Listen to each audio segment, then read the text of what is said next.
So I'm back out on site and it's the last day that I'll be on my own before Big Ed joins me. So what I'm going to do today is I'm going to build the back walls of the garage. That means on Monday when Ed gets here, we can hit the ground running. We can stand those up and brace them. We can then build the side returns, stand those up and brace them. I've made all the fronts. I've put all the OSB sarking on those.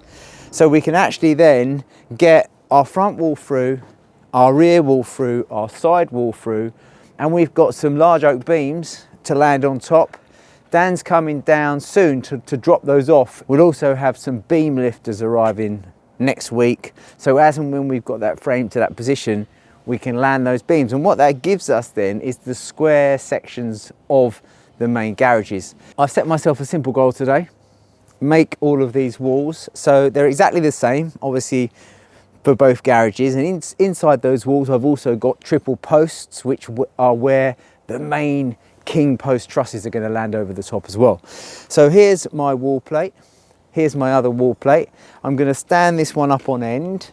I'm going to stand this one up on the stalls. Now the stalls I've kind of leveled up to roughly the height of the wall. So when I've got my plate marked out and stood up, it's just a matter of pulling the studs over and spiking them all through. Okay, then I'll square that up with a brace just to make sure that they're nice and true. So when we stand it up, we know it exactly in the right place. It's not going to take me very long. It's only about 240 nails that I've got to put in, which is nothing with a nail gun, unlike years ago when everything was done by hand. So that's what I'm going to do. I'm going to stick a time lapse on for doing a couple of them, and then we'll have another look at them when they're finished. And also, I'll show you this oak when it arrives from Dan. Dan's arrived. You're looking at the ground, aren't you, thinking, yeah, interesting. Bit soft, but yeah, first delivery of the beams, 2 front beams and the 2 return tie beams. So yeah, they're all pre-cut, cut to size, shaped. So they look lumpy, mate, don't they? They are lumpy. Yeah, just under 6 meters. Yeah, they're the 250 by 200s. Look at that lovely bevels on there. What did you do that with? Just a router. Yeah, just shamped for the edge. It just softens everything, doesn't it? It does, and just a fear, so you don't then catch it and then you get tear out. So I do it with everything. I transport, and it obviously looks nicer. And it's obviously been planed, so it was obviously sawn, but that's all been planed now, so it's a smooth finish. Yeah. So. And also it's funny because in carpentry and joinery, we always take the edge off everything. Yes. Just an arris or something like that. Yes, absolutely. Just with a little plane, but so many people don't do that now. I see so many door linings which are super sharp and horrible. Yeah, you don't want it. Even the painters can't stand it. I just do it out of habit now. Get the router out, little palm router. Yeah. And it looks a business, doesn't it? It absolutely does. Right, mate, let's give it a go. We'll try to get in. Yeah, let's give it a go. Fingers crossed. Yeah, fingers crossed. Oh, this will be interesting. It's a little bit muddy here. But we can only try, otherwise we'll have to get that machine and lift them. But I think that might struggle as well. We've got a 4-wheel drive, that's the main thing. He's going to go for it, look, he's going to go for it. He's going to go for it. He's got to get some power on.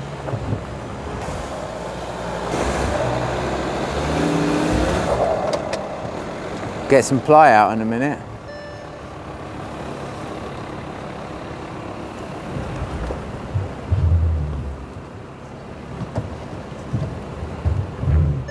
Oh, this is all a bit good, all a bit of fun, this. He's a good old driver, that's for sure, but whether or not we can get it in without the dumper is another thing. What do you think? I think if you pull forward, I'm going to come in hot and then we'll see. All right, no worries. Okay. He's going to come in hot.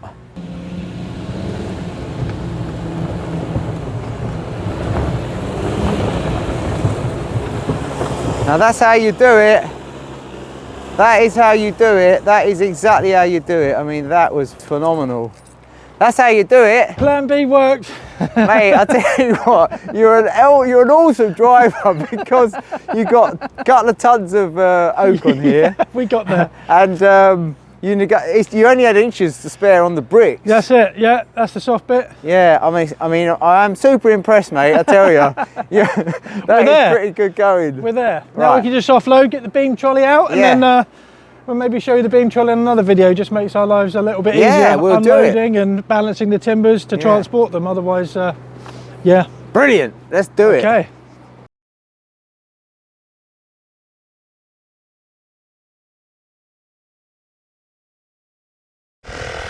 say the first beam went all right, Dan. Pardon? The first beam went all right. Absolutely, we're in. Yeah, we need a little bit of air in that tyre though. There we go, and it sort of landed roughly where we want it. So all we've got to do is ease it over, get our beam lifters in the right place and lift that in. So good effort. Next one, we'll do the same this side. And then we'll just land the others in front. So we're looking sharp.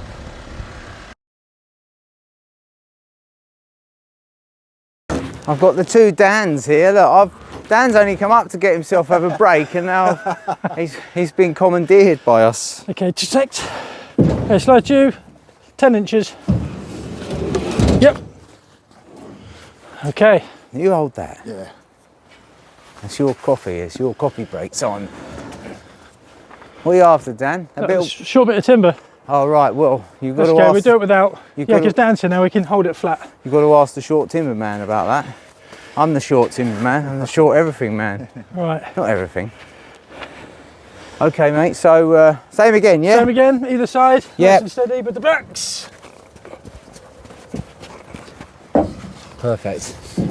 Yeah. Thanks for helping us, Dan. Thank I appreciate it. You only came up to sort of pass up to there, and Yeah, you ended up Next time we'll be like, I'll drink my coffee down there.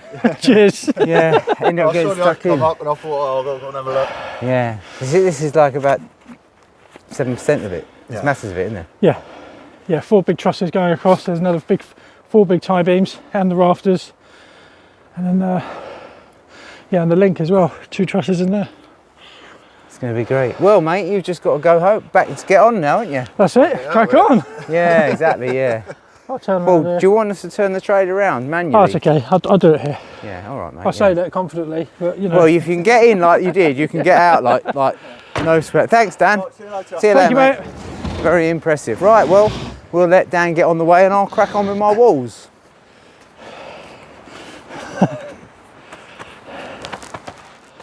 So after marking out my wall plates, I got started on the first wall.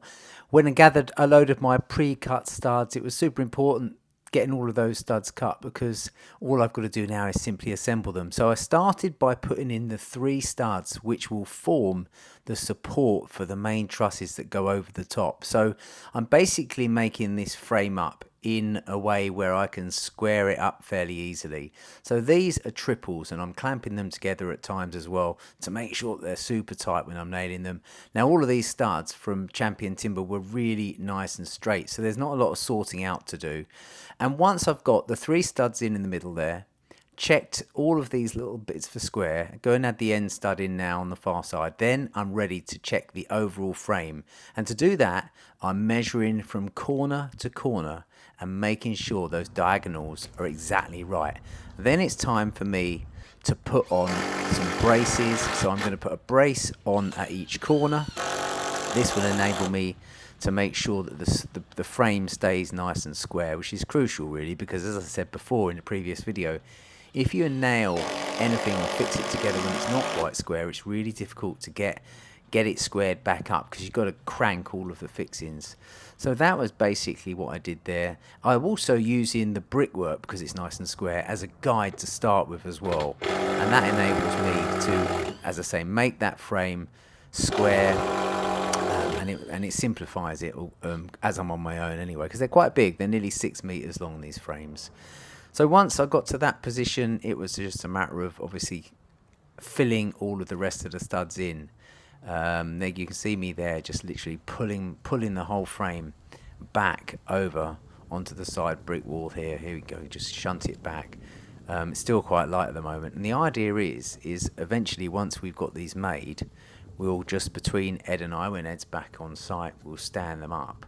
So it's a very satisfying job, something that you can easily achieve on your own. So running back through that, I put the 3 studs that you can see there in the exact positions they go. They're actually going to transfer the load of the oak trusses back down through the walls. Then I got my braces on, and then it was just a matter of filling in all of the rest of the studs. Then once I got that one done, straight over to the other wall, which is also up to a similar stage, get the 3 solid studs in. This one's even easier because all of my pile of studs is right behind me, so I've literally just got to pull them over Again, get that big frame squared up just by shunting it backwards and forwards, keeping the cords nice and straight, so making sure those long wall plates stay nice and straight, getting my braces on, and then sort of getting the rest, as many studs as I could get in. These ones at the end here have actually got blocking in as well, so when I stand them up and I build walls against them, I've actually got some grounds to fix those little walls that are coming into it. Here's one of the frames that I've made up. So all we've got to do is literally stand that up onto the wall here and brace it, get it squared up. Then we'll make the other one on that side, stand that up. That'll get the corner tied together. So we landed all the oak today for the beams. They're all here. You can see that. Beautiful bit of gear. I've also got the other frame ready to rock. I've just got to put the single studs in, so probably about half an hour's work Monday morning to get us up to the same stage as the other one. I've got all the studs ready, of course. I did those in the week. I've got all the small frames made for the fronts, the little returns. So yeah, we're looking good. We're looking good. Big Ed's coming back on Monday. And so it'd be great to get him back on the channel again. And we've got some lifting equipment to lift these beams up as well. Something called Itramos, which are really good. Much better than the Genie lifts, if you ask me. So that is where we are. So it's taken me 3 days to do all of my work. So that's all the sole plates, cutting all the studs, making all the small panels there for the front walls, returns, landing this oak, making these walls up at the back. So yeah, I'm happy with what I've managed to achieve. Weather's been all kinds of things. We've had warm, cold, freezing, wet, but that's this time of year. Anyway, let's see how we get on next week.